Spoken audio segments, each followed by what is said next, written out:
Hello my dear students. बच्चों, आज हम आपका इंग्लिश ग्रामर में चैप्टर नंबर 13 पढ़ने वाले हैं। Position words. Yes, position words वो वर्ड होते हैं जो बताते हैं कि कोई चीज़ जो है वो कहाँ है, किस जगह पर है, तो उसे कहा जाता है पोजीशन वर्ड। जैसे पोजीशन वर्ड में जो सबसे मेन वर्ड होते हैं वो इन, ऑन, अंडर, बिहाइंड। ठीक है, कौन कौन से होते हैं? इन, ऑन, अंडर, बिहाइंड। ठीक है, तो चलिए इनके बारे में आज हम पढ़ते हैं और समझते हैं। बच्चों, आप यह पिक्चर देख सकते हैं। इस पिक्चर में आपको बताया गया है सबसे पहली चीज़ कि जो कैट है, दिया गया ना लाइन में, देखेंगे आप यहाँ, कैट बिहाइंड द। बिहाइंड का मतलब क्या होता है? किसी चीज़ के पीछे होना। तो पीछे होने को क्या कहते हैं? बिहाइंड।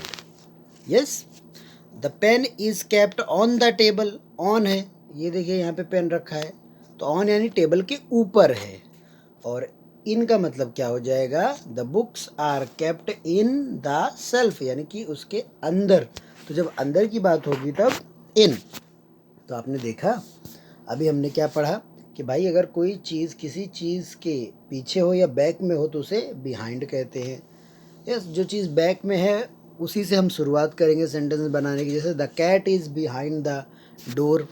ऐसे ही the pen is kept on the table. जो ऑब्जेक्ट है उससे आपको शुरुआत करनी है।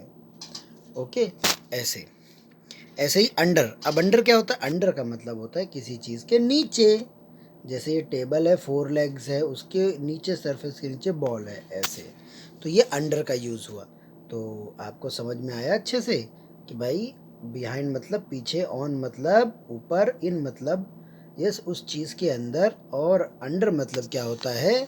यस, उस चीज़ के अंदर समाहित होना, यानी कि उसके बीचों बीच में होना। ऐसे समझ गए? चलिए अब हम आगे बढ़ते हैं। यहाँ पे आपको मीनिंग दिया गया है, ये मीनिंग आप अच्छे से पढ़ लें। The words that tell us about the position of noun are called position words. जो वर्ड हमें नाउन के पोजीशन के बारे में बताए उन्हें कहते हैं पोजीशन वर्ड्स। ऐसे ही आप यहाँ पे देख सकते हैं, एक ब्यूटीफुल स्टोरी है। यस, और आपको इसमें अंडरलाइन करने बोला गया है प्रेपोजिशंस को। तो चलिए देखते हैं क्या क्या है प्रेपोजिशंस। जैसे देयर वेर टू गोट्स, 2 बकरियां थीं। Yes, both of them were walking on a bridge. तो ऑन है, ऐसे क्या है? ऑन है, तो ऑन है, ऐसे। यस, नेक्स्ट क्या है? Water was flowing under the bridge. तो ब्रिज के नीचे से, यानी नीचे, नीचे यानी under. It was a narrow bridge, only one god could pass at a time. तो बहुत ही पतला ब्रिज था, एक समय पे एक ही बकरी जा सकती थी। Both the God started fighting, they fell down, they could not swim in water, both the gods died। तो दोनों में से कोई भी तैर नहीं पाया और पानी में गिर के मर गए। ऐसे ही आपको यहाँ पर आपको बताया गया किस चीज़ के लिए ऑन, किस चीज़ के लिए इन, किस चीज़ के लिए अंडर हम लगाएंगे। तो आप बार बार एग्जाम्पल देख के समझ सकते हैं। यस, यहाँ पर भी आपको सही इनको प्रेपोजिशन या पोजीशन वर्ड को सही टिक मार्क करना है। जैसे the boy is swimming in या ऑन। तो देखो वो किसी चीज़ के अंदर है, स्विमिंग पूल के अंदर, इसलिए इन। ऐसे ही द बुक्स केप्ट अंडर या ऑन। अंडर का मतलब होता है किसी के नीचे होना, और ऑन का मतलब होता है ऊपर। तो ऊपर है इसलिए ऑन, और नीचे होगा मतलब अंडर। ऐसे ही आपको यहाँ पे बताया गया है the clothes are kept over the almirah. Over मतलब ऊपर और इन मतलब अंदर। तो हम भाई अलमारी के अंदर ही कपड़े रखते हैं, ऐसे। तो काफ़ी इजी चैप्टर है ये, आप कर सकते हैं।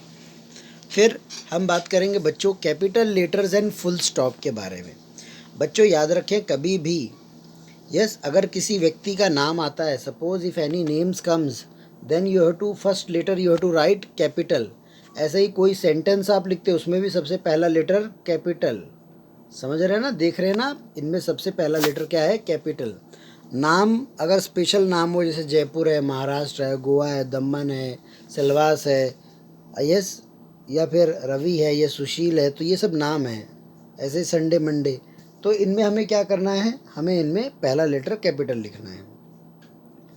ऐसे ही जनवरी फरवरी आप देखेंगे तो, है ना। ऐसे ही यहाँ पे बताया गया है कि हमें when do we use capital letter कब यूज़ करना है। सबसे पहले हमें यहाँ पे बताया गया है कि अगर कोई सेंटेंस स्टार्टिंग से, यानी सेंटेंस के स्टार्टिंग में यूज़ करना है। दूसरी बात यहाँ पे क्या बताया गया है, यस जैसे पीपल का नाम हो, किसी पेट का नाम हो, प्लेस या रिवर या माउंटेन मॉन्यूमेंट का नाम हो, तो उनके लिए भी हम यूज़ कर सकते हैं। जैसे ताजमहल, तो ताजमहल है। वीक्स मंथ्स के नाम भी हम लिख सकते हैं, फेस्टिवल हॉलीडेज़ लैंग्वेजेस के नाम भी लिख सकते हैं। और हमेशा याद रखना बच्चों, आई जो होता है वो कैपिटल ही रहता है, कभी स्मॉल नहीं होता है। अब समर या सीज़न, विंटर या साइंस जियोग्राफी सब्जेक्ट लिखने के लिए हम नहीं करते हैं, या कोई प्रोफेशन या कोई टाइटल लगाने के लिए हम नाम यूज़ नहीं करते हैं। तो आप देख सकते हैं यहाँ पर आपको सेंटेंस केस दिया गया जिसमें पहला लेटर कैपिटलाइज किया गया है, बाकी एज इट इज़ लिखा गया है, और ये आपको बताने के लिए सिर्फ किया गया है। ऐसे ही आपको यहाँ पे भी नेक्स्ट एग्जांपल दिया गया है बी वाला, जिसमें आपको बताया गया है कि इनका पहला शब्द जो है वो हमें लिखना है। क्यों? क्योंकि ये कैपिटल आएंगे और उनके रीज़न आपको पता है।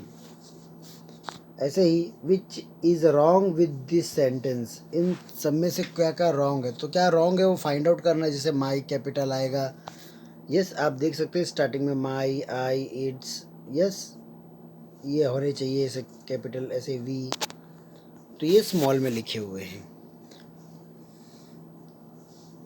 बिल्कुल ऐसे जैसे देख रहे हैं आप। बच्चों अब हम आगे बात करेंगे कॉम्प्रहेंशन की। कॉम्प्रहेंशन में क्या होता है कि एक पैराग्राफ दिया रहता है पहले से ही,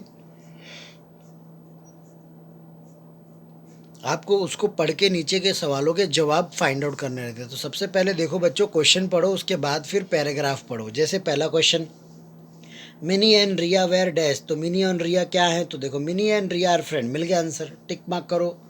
ऐसे ही हमें ये सॉल्व करना है। ऐसे ही ये दूसरा भी स्टोरी दिया गया है, इसमें भी आप देख सकते हैं प्रश्न उत्तर एमसीक्यू टाइप के हैं। यस पहले क्वेश्चन पढ़ो, फिर पैराग्राफ पढ़ो, उसके आंसर फाइंड आउट करके टिक मार्क कर दो, ऐसा है ना, इजी है ना।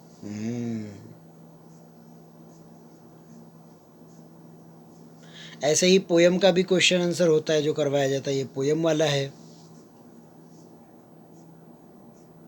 इसे पढ़कर इसके शब्द क्वेश्चन के आंसर फाइंड आउट करने हैं। ऐसे ही कंपोजिशन में आप देखेंगे तो my self, my name, yes ये सब आप लिख सकते हो। ये छोटे बच्चों के लिए है, वैसे तो बच्चे यहाँ पे फिलिंग द ब्लैंक्स टाइप का है जिसे आपको कंप्लीट करना है। सिर्फ पिक्चर को देखकर ये फिलिंग द ब्लैंक्स टाइप का कंप्लीट करिएगा ऐसे। तो ये हो गया आपका ऐसे राइटिंग टाइप का कॉम्प्रहेंशन, है ना। ओके।